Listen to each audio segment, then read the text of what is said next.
So you're thinking about house hacking, you want to know what it takes to renovate a house hack efficiently, effectively, without paying ridiculous fees, overspending, avoiding some of the pitfalls that you might fall into, especially if you're newer to investing.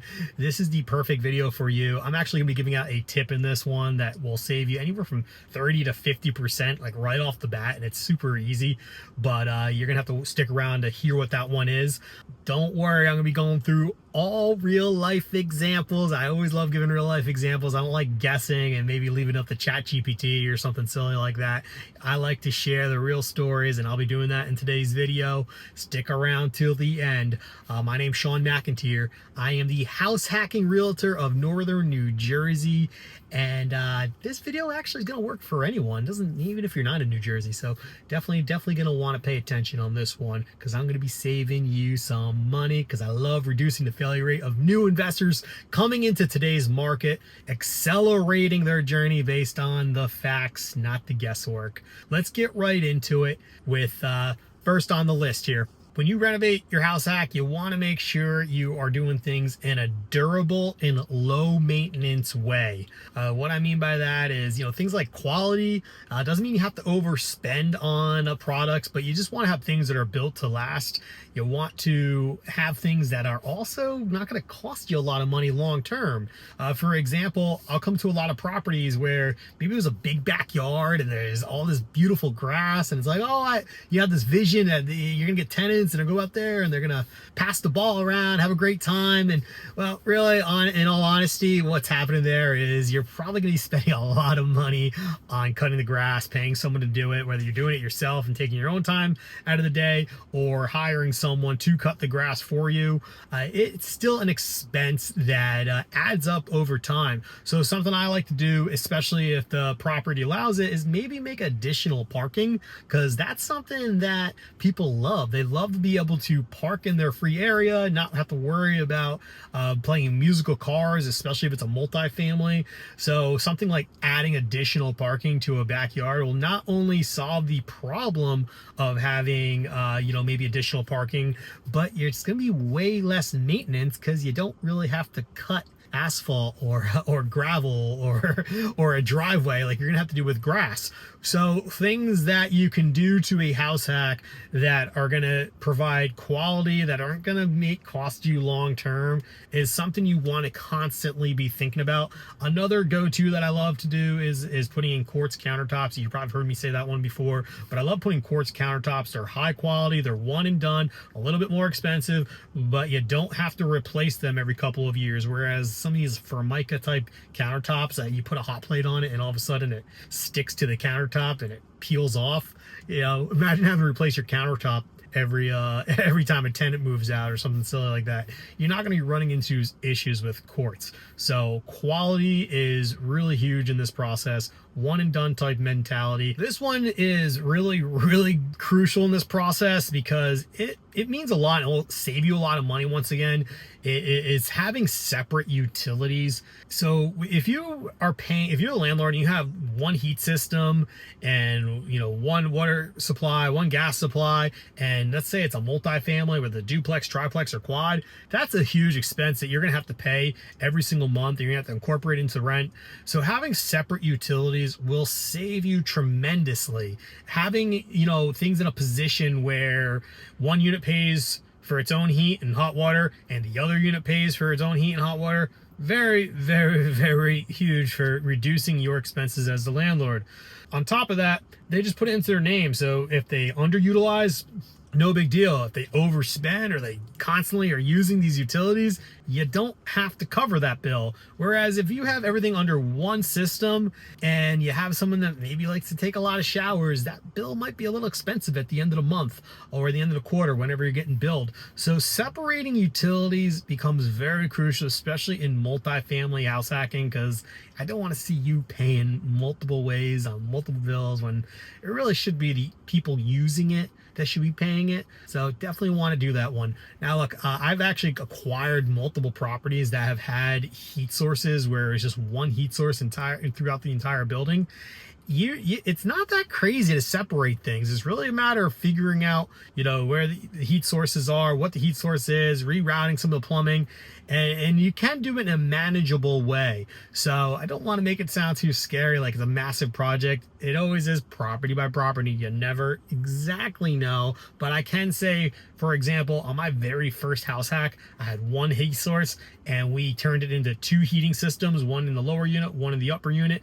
And it wasn't as crazy as I thought. It was just really a matter of drilling a baseboard out, putting going room to room with it, making a loop, and it actually has multiple zones as well. So we were able to get that done pretty efficiently, but that's something that we knew we wanted to do at the beginning, because we had really awesome house hacking mentors. We weren't guessing. We weren't saying, no, maybe we should do it like this. We aligned with the right people, which is a huge quick tip. You need to make sure you align with the right people in your market. Don't just bank on the national entities. There's a lot of nationwide real estate forums and nationwide podcasts that talk about the overview of everything. The biggest and most important tip that you can get is connecting with local people in your market, so you know exactly what they're doing and repeating the strategies like my wife and I did when we first started investing. If you need to connect with local people in your market and you're in the Northern New Jersey market, why don't you drop a comment below? Happy to share with you my real estate investing meetup, or just shoot me a text at the number below. You'll see that in the description. That's me. You can shoot a text anytime. I will get back to you. All right, number 3 here. This is very, very, very, very important, because I know like a lot of times people want to tweak things to their own liking, and really you shouldn't be doing what you want to do. You want to do what's going to get you the best return on investment. So you want to avoid low ROI items, low return on investment items. A good example would be something like maybe putting a fence around a duplex. I love to have a fence. That's definitely great. But at the end of the day, to spend $20,000, $30,000, it's probably not going to stop someone from renting your property. Of course, unless the fence, is blocking a river or something, maybe dangerous. But, most of the time, these things, you don't need to put it in. Maybe another low return on investment item could be something like a shed. Does someone that's renting, they really want a shed for like a lawnmower or things like that? Are they really going to store their belongings in a shed? I don't know. Maybe you're going to make like an industrial shed or something like that, and it could work. But we're thinking like a standard shed for a backyard probably isn't gonna really attract or change the vibe for a tenant. A huge one that I actually still have success with over the years that doesn't really see the huge return that you might be thinking, and that's installing HVAC systems, brand new with cooling and all that kind of stuff. In the property, I get top dollar just as much as the properties that have all these fancy air conditioning systems, and the properties we have still have window units. So believe it or not, people will pay top dollar, and I know to this day that I've got clients and people that will install the HVAC. By all means, it definitely makes the property better, but you're still not getting that crazy high rent that you might be thinking. So it's always, and that's why, like I said, it's always a property or a market to market type question. But I can tell you this much: in my market, I'm getting more rent than people that have the high end systems, believe it or not. So look at that return on investment and see if it makes sense for you. Hey, get into that tip that's going to save you possibly 30 to 50% when renovating a property. Stay tuned. I'm almost at it. But before I get there, I want to say avoid items that attract the tenants or the things you don't want. Let's say, for example, if you think putting a bar in maybe the basement is going to somehow incentivize fun, good activities and attract the right people, I don't think so. And I kid you not, I've seen this in duplexes before, in investment properties where there's a bar in the basement. I'm like, what on earth was this landlord thinking? Like, by all means, I'm not saying you can't drink and you can't have a good time, but if you put a bar in the basement, that is inviting a really good time. Another thing possibly is going back to the fence. I mean, I'm not against pets being in a property, but I'm also not exactly begging for it. So if you go and you put a fence up, you're kind of telling your tenants, hey, yeah, you can have a pet back there, you can have a dog, you can have something. So, you got to look at what you're installing and what you're doing to the property and what's the end result. Huge one is the pool. I would never ever want to put a pool in my investment property, especially for the liability reasons. Just the fact that this isn't a resort. It's typically a lot of times it's a temporary in between place. People are moving, they're renting, you're not gonna be there forever. So things like a pool, first things first, pools are ridiculously expensive nowadays. So I'd hope you'd understand that you're not getting that return on investment. But sometimes people are like, I'm gonna put a pool in here because I'm living in the property. And I'm like, oh, okay. Why don't you go buy that forever home, or leverage this property and get to the forever home.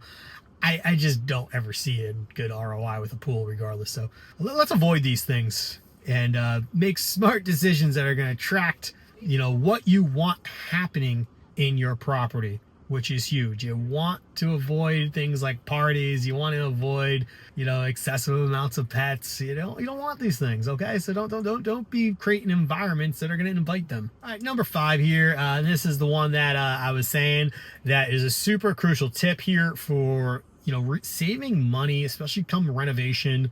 Whether you're going to do the work yourself or sub it out, if you're going to sub it out, by all means, you need to avoid general contractors. What do I mean by that? Is at the end of the day, a general contractor tends to be a middleman. And what that is just someone that is managing the process for you, and they're going to get anywhere from 30, 40, 50% of some of the, of just managing a project, having the right subs in place. Once again, having connections with local people, with local investors plays such a huge part, because for example, you come to my real estate investing meetup, I have contractors there, I have preferred vendors, I have roofing guys, I got plumbers, I got HVAC guys, I got everything in place. So I say, hey, this is one of my customers, go work with them and give them awesome pricing and kick butt. Where if you hire a general contractor, it becomes a one-stop shop, but they're getting compensated to essentially use their subs. So go direct to the sub that you want to utilize to renovate your property instead of paying the middle person to handle it all for you. Okay, so that is really, really crucial in this process. I want to see you save money. I want to see you avoid overpaying when house hacking. And I kid you not, when I see prices, I'll get a general contractor's price for a roof, and it'll be twice the price that my clients are getting to just go direct to the roofer. What difference does it make? You're going to get the roof replaced. Do you really need to have a general contractor sitting there just staring at a roof? They're not there half the time anyways. They go project to project. So you can manage it yourself, especially being that you live in the property, because it's a house hack. So managing this, self-managing it, becomes very easy. For more tips on self-managing, why don't you drop a comment below, say, hey, how can I self-manage these properties? I'm more than happy to connect you with some other videos that dive deeper in that, or answer some of those questions that you might be having. But self-managing from a renovation to your tenants is something you can do, and it saves you a lot of money. See you on the next one.